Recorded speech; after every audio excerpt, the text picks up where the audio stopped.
Chewables to kaya hindi chewable yan. Clean towel kunyari, pero sa totoong buhay, kahit naman pinaghubadan na damit, pwede mo namang ipahid. Hala, ang dugyot. Kukuha ng konti. Konti lang kasi papaabutin natin ng 6 months to, ang mahal. Hala, sobrang kuripot. Hala.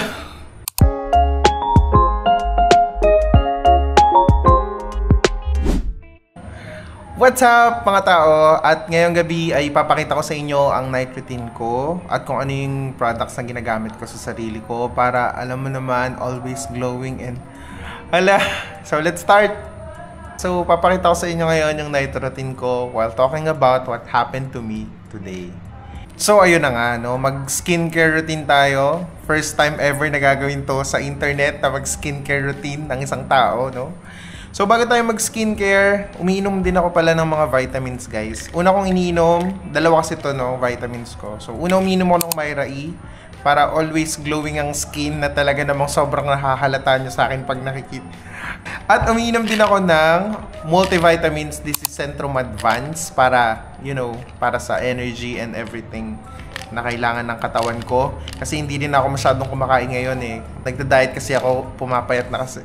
Alam, ewan ko dahil talaga. Oh, anyway, uminom na tayo nitong vitamins ko. And habang nag-i-skincare pala, ay kikwento ko rin sa inyo yung nangyari sa aking araw. Chewables to kaya hindi chewable yan. Iinumin natin na. So ayun, bumili ako ng skincare from Tikas. Nakita ko lang to online at saka lagi ko siya nakikita sa feed ko. So, trinay ko siyang bilhin at kita nyo naman, super ganda. Parang yung 50% ng presyo niya ay nanggaling lang naman sa box. Charis. Eto, ayan, yung apat na yan. So, yan lang naman. Alam ko namang alam nyo na kung para sa niya mga yan. Una, meron silang facial cleanser, meron silang moisturizer, toner, at saka serum. So, ang pagkakasunod-sunod nito ay, ba't kailangan ko pang i-explain? Alamin nyo na lang. Hala. Una, syempre, mag-facial cleanser ka muna. Actually, binalik ko na lang to sa kahon. Wala na siya sa kahon eh. Nakakapagod siyang kunin-kunin.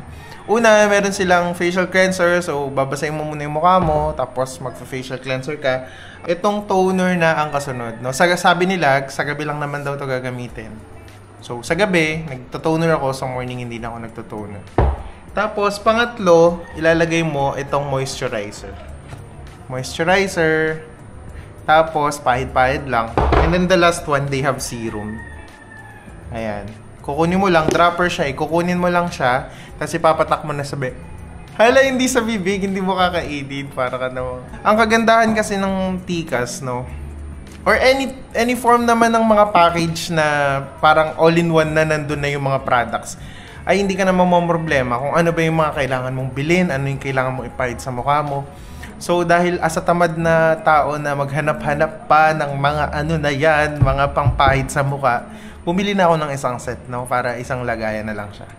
So, magbabasa lang muna ako ng mukha. Wait lang. So, ayun guys, nakapagbasa na ako ng mukha and thank you so much for watching. Hala, magsisimula pa lang. Oh, anong gagawin? Oh, kukunin yung facial cleanser, kukuha ng konti. Konti lang kasi papaabutin natin ng 6 months to, ang mahal. Hala, sobrang kuripot. Hala. So, ayun. Kulang ako ng very light. So, pahid natin sa mukha natin. So, yun na nga yung nangyari sa araw ko. Umattend ako ng isang training for parang boosting ng dito, parang nagbo-boost ng mga page, ng social media presence, ganyan, papagandahin yung profile mo in case in the future you have to, you know, study hard. Hala, pagka, parang umattend lang ako ng training, nagbayad din naman kami doon, pero sobrang sulit ng bayad. Actually, it's training for online work. Kasi parang, ewan ko ba, wala na akong side hustle, puro na lang ako gastos, hindi na sumasapat sa pang araw-araw ko yung sinasahod ko as artist.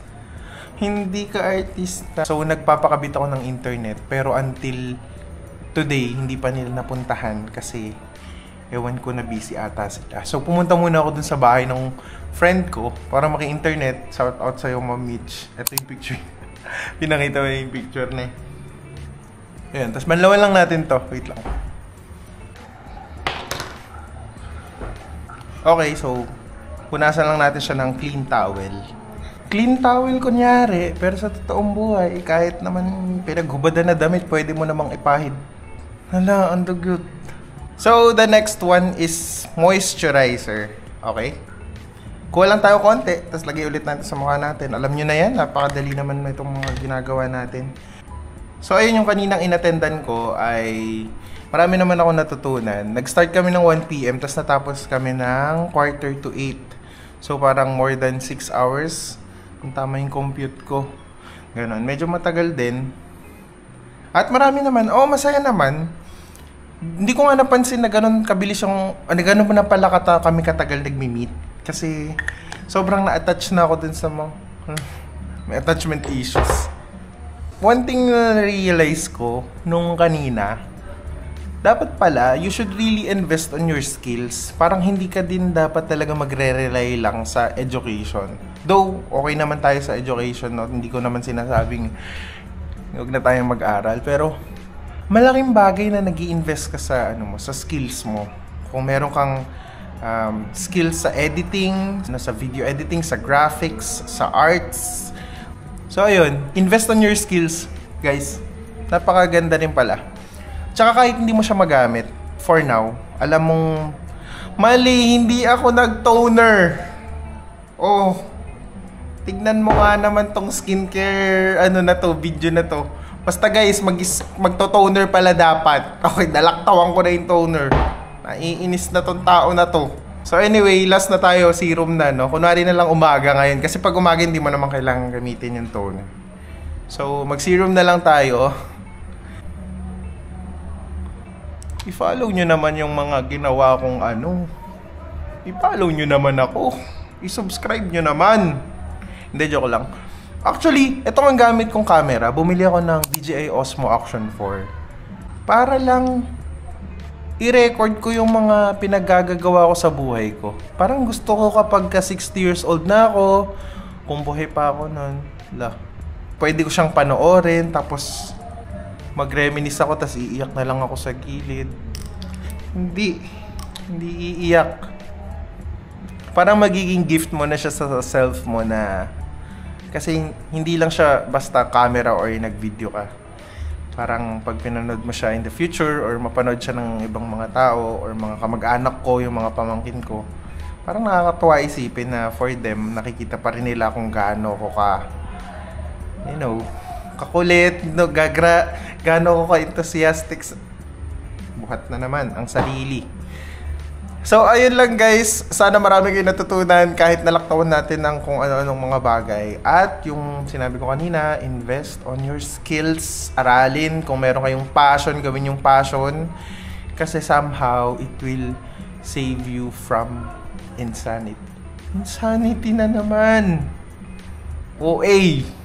Yun lang guys. See you on my next video. Don't forget to like, follow, subscribe, or kung ano pang mga kailangan nyo gawin.